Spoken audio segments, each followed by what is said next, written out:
मी पूजा नवीन एका ब्लॉगमध्ये तुमचं सर्वांचं स्वागत करते। तर आपण बनवणार आहोत मकर संक्रांती स्पेशल तिळगुळ पोळी।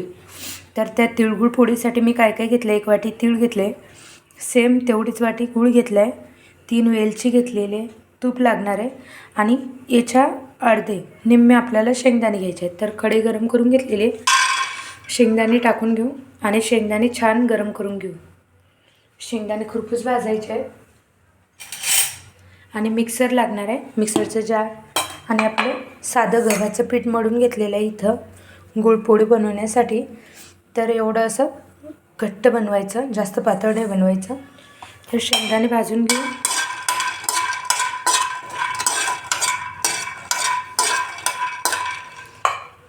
गॅस कमी करायचा, बारीक गॅसवरच भाजायचे। याच्यातच आता आपण तीळ टाकून घेऊ।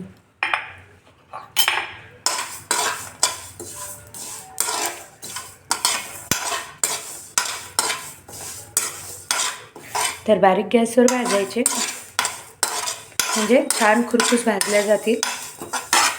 जास्त भाजायची गरज नाही आहे, नॉर्मलच भाजायचे।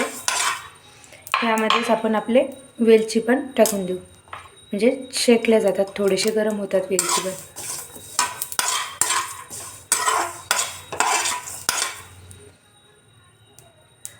तर बघू शकता असा तडतड आवाज आला की बंद करून टाकायचा गॅस। आता हे थंड होऊ देऊ आणि मिक्सरच्या जारमध्ये काढून घेऊ। तर आता हे मिक्सरला आपल्याला जास्त बारीक नाही, नॉर्मल बारीक करायचं आहे। तर बघा असं झालं आहे। यामध्येच आता आपण आपला गूळ टाकून देऊ आणि 1 चम्मच एवढं तूप टाकणार आहोत।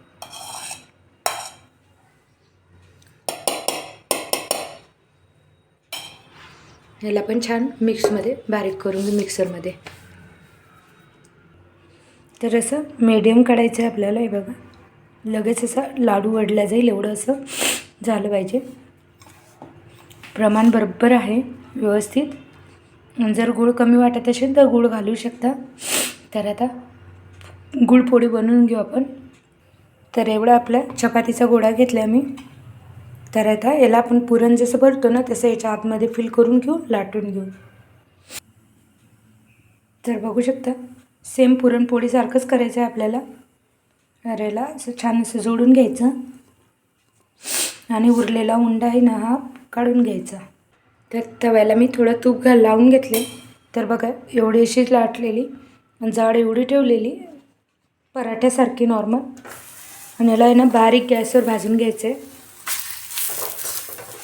तूप लावून छान क्रिस्पी झाली पाहिजे।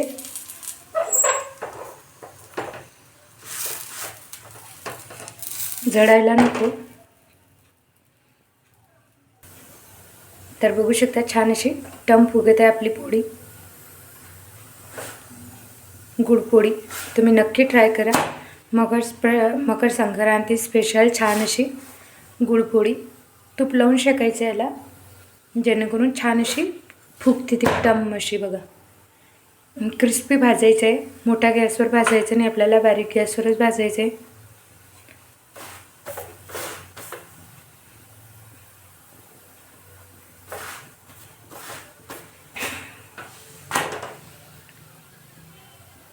बघा किती छान अशी क्रिस्पी भाजलेली आहे, खायला पण खूप छान लागते। मकर संक्रांती स्पेशल अशी आपली तिळगुळ पोळी।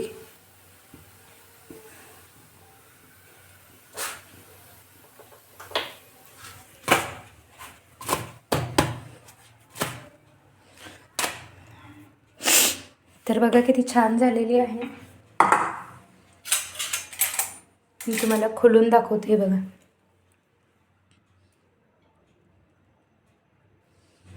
सेम आपल्या पुरणपोळीसारखी होते।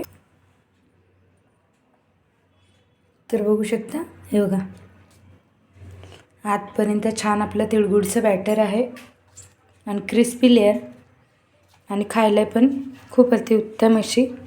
त्यासोबत थोडंसं तूप। तर या सगळ्यांनी तिळगुळ पोळी खायला, आणि मकर संक्रांतीला वेळ आहे पण नक्की तुम्ही ट्राय करा। आणि मुलांना टिफिनमध्ये पण देऊ शकता तुम्ही, मुलं आवडीनं खातील। इझी अशी आपली गुळ तिळगुळ पोळी रेडी आहे मकर संक्रांती स्पेशल. तर चला बाय मग.